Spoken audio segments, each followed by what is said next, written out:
Have you ever been part of it? Have you ever witnessed it? Have you ever noticed it? Most importantly, have you ever done it yourself? I know I have.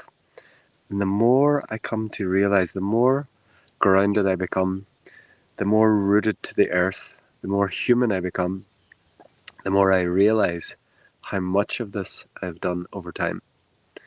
When we have an intellectual awakening and we remember very high metaphysical wisdom, knowledge, truth, we remember a lot of what is happening, we remember who we are, we remember what a lot of this is. It can come in downloads, it can come in revelation, it can come in many different forms. But that expanded spiritual truth it isn't wisdom until it's embodied through a physical human form. It remains knowledge, it remains spiritual intellectualism. It remains an ability to bypass human experience. And I'm not talking about focusing on positive, focusing on the good, focusing on the highest timeline, the highest truth. I'm talking about sharing these highest truths, sharing these highest rememberings without the balance of showing and sharing and revealing where that's not fully embodied in your life, where it's not fully present in your world, where the idea sounds amazing, sounds beautiful, speaks to the soul, speaks to the truth of who we all know that we are. Yet behind closed doors, when the live stream switches off, when the Instagram story disappears, are we living that wisdom? Are we embodied in that truth? And I've shared a lot about this before, and I've tried to share as much as possible. Got some little critters coming here behind me. As much as possible where I haven't been embodied in what I'm sharing, where I haven't lived into what I've remembered. But I see it a lot now, especially people sharing about world events and things that are going on that they don't have any direct experience of. It's very obvious. I put up a post earlier. If you've never been in a war, speaking about literal physical human war and violence, and you've not experienced it and you've not been part of it, it's knowledge. I have a little bit of hay fever as well. It's knowledge. And if you apply high metaphysical, spiritual truths to a human physical experience that you've never experienced in any way, or in a very limited way, it becomes intellectual fodder. It becomes unembodied spiritual bypassing. It becomes spiritual intellectualism. It is unembodied, sounds good, but you're speaking about an experience, as I have, speaking about an experience that you don't know, you haven't experienced.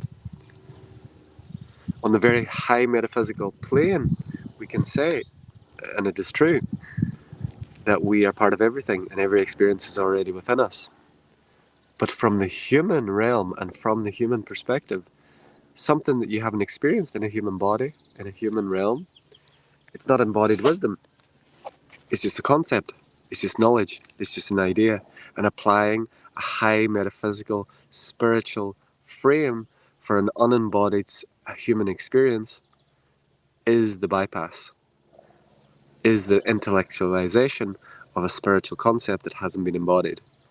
Now, someone that has experienced war, abuse, violence, speaking about their experience of war, abuse, and violence is embodied experience.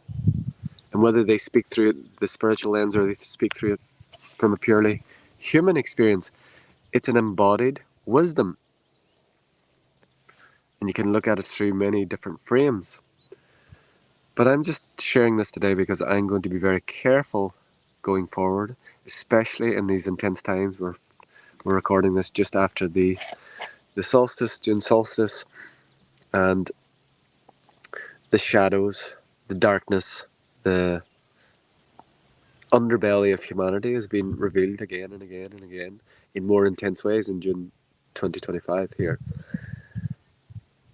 And I'm just really going to be very vigilant within myself as to what I share and if it's coming from an embodied human place. Is it coming from something I have experienced, embodied, grounded in my physical experience, or worked directly with, or been a part of? Or am I taking a high metaphysical, esoteric principle and applying it to a human experience that I don't know anything about? I've read books about it, I've heard other people talk about it, I've seen something on social media or the news. It's just knowledge, and it's worthless. It's worthless knowledge. Embodied experience is something that comes from spiritual awareness, but is grounded through human experience, direct experience. That's what we came here for. So again, I'm going to be very vigilant. I'm going to be very aware, conscious, and present.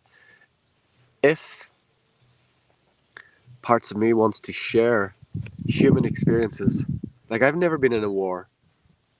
I've had internal war, but I've never been in I grew up in a war zone, civil war zone, but I was never physically in a war. So me, the human, speaking about literal, physical human war is ridiculous. It's ridiculous. I can speak to the war within myself very, very well, and very, very grounded and very, very embodied. But can I really speak to what it's like to live in a war zone? The degree to which I did live in the form that I did, I can speak to it. But it was much more mental. But someone living in a physical war zone, someone living with in literal physical violence, human violence, speaking to that, it's grounded, it's embodied, it's real. And someone sitting in a country that has never experienced war, that has never experienced violence to that degree, speaking about it through a spiritual, metaphysical realm or lens, does not serve. And it allows them to throw around terms that they haven't embodied. It allows them to speak very high truths about something they've never embodied in their truth. They've never experienced it.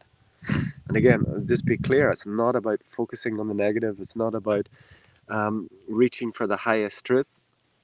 But if you're going to speak about something that you have absolutely no experience, no grounded, embodied reality in your human vessel, and apply something that is beyond that human realm, I believe it doesn't serve. And I know I have done it. I know I've been part of it. And I know that it does not serve. Does not serve to speak. Again, we can speak, and I have, and I will continue to speak about our highest knowing, our highest truth. But if that is applied to try and bypass the human experience, or try and bypass the human experience of others, or try and explain a human experience that has absolutely no relevance, that has absolutely no grounded, embodied experience in the human, then it's irrelevant. But we can speak about these truths from that realm as something as a potential within the human experience. But if we try and apply it to a human experience that we've not embodied, it doesn't do anything. It's fluff. It's fluffy spirituality. It's unembodied. It's ungrounded. And it even, like it came to me earlier, speaking about war when you've never been in a war, as if you have been in a war, is violence. Speaking about peace when you don't have peace inside yourself adds to the violence, adds to the war. So I'm sharing this as a little self-reflection, and to become aware and to become vigilant and to become clear and just see what it is that I'm putting out, in what way I'm putting it out, and am I spiritually bypassing? Am I, what was the other word? Spiritually intellectualizing? Am I using high metaphysical spiritual principles that come from other dimensions to bypass the actual challenge and suffering and the real experience of humans, all humans? If one human bleeds, all humans are bleeding. If one human kills, all humans are killing. If one human is hurt, all humans are hurt.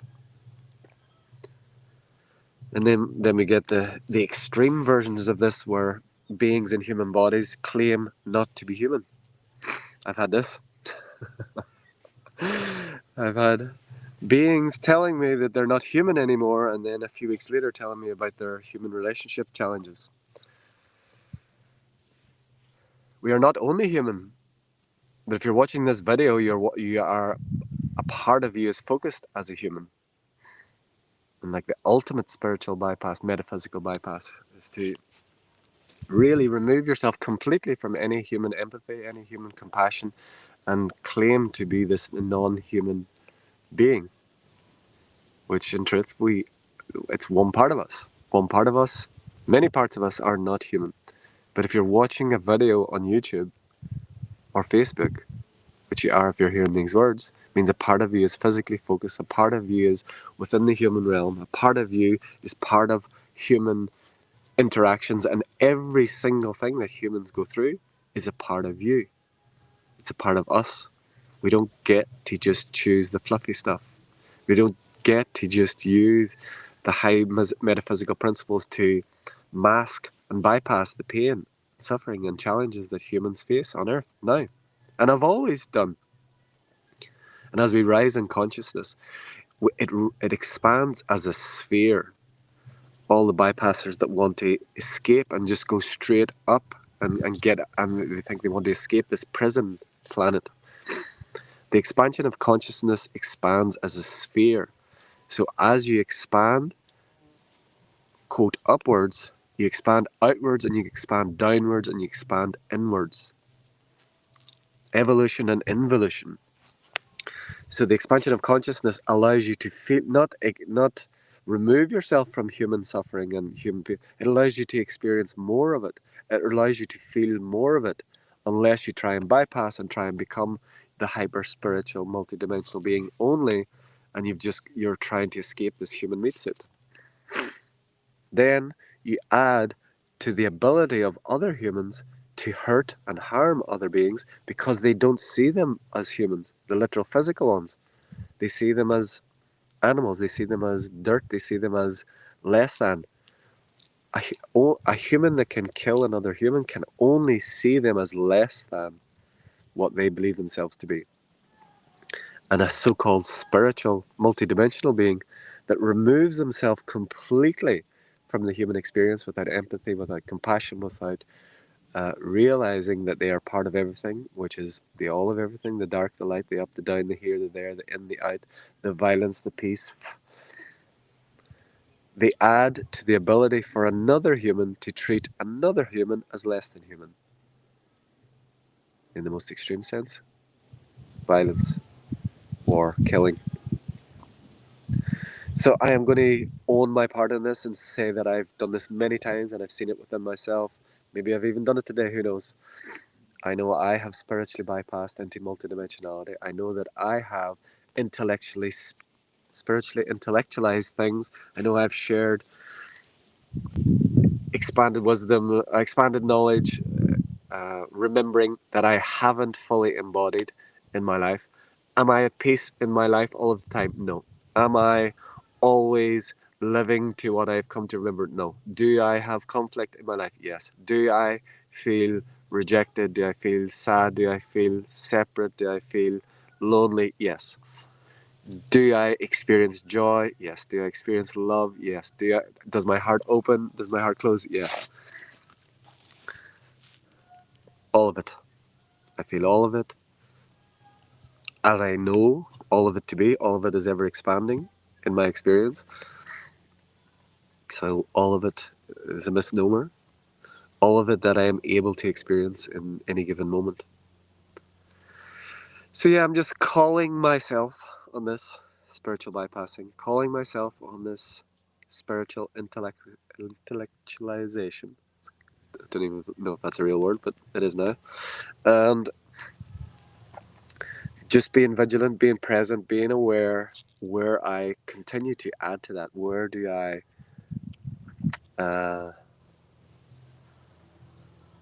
share one thing on one side of life and live the polarity, the duality, and not share that part.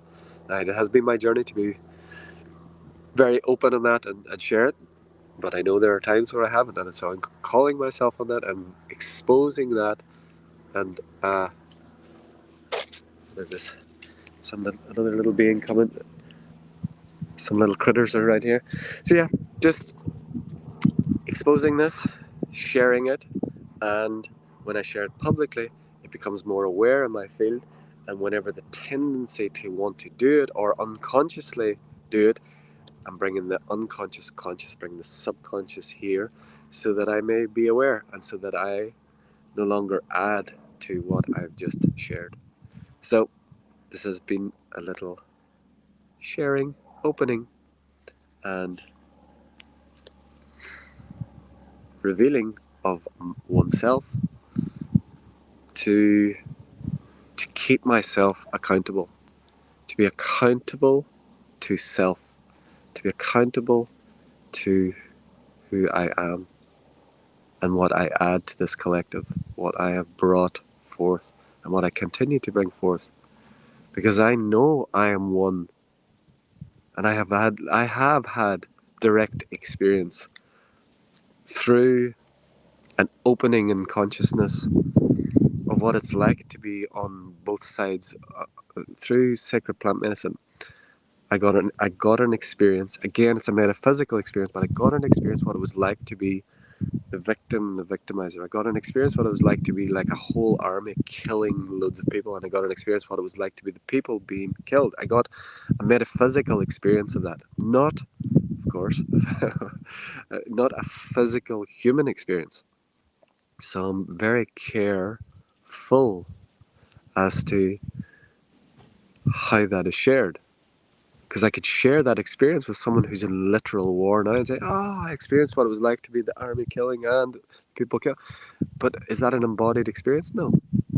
It's a metaphysical experience that gives me empathy, that gives me the ability to somehow know in some way what it would be like to go through some of the darkest human experiences. But is it grounded? Is it embodied?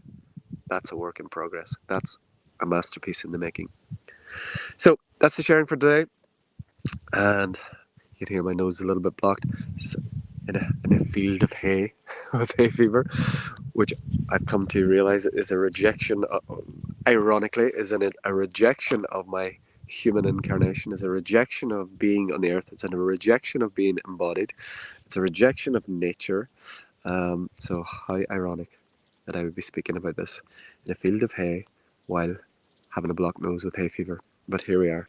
This is the dichotomy of the human journey, perfectly imperfect shift. So, hey Mathilde, thank you for sharing this. Thank you, and Nico. They are still in the dark, no faith. Thank you, brother of light. Much light sending love. Love to you. Thank you.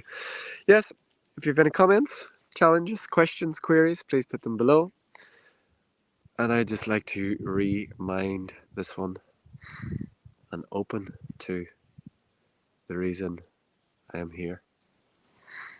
I'm on a life mission to ignite, unite, and highlight 144,000 heart leaders living and giving their unique genius in the earth, and to impact and inspire the next 7 generations, leaving a legacy of love.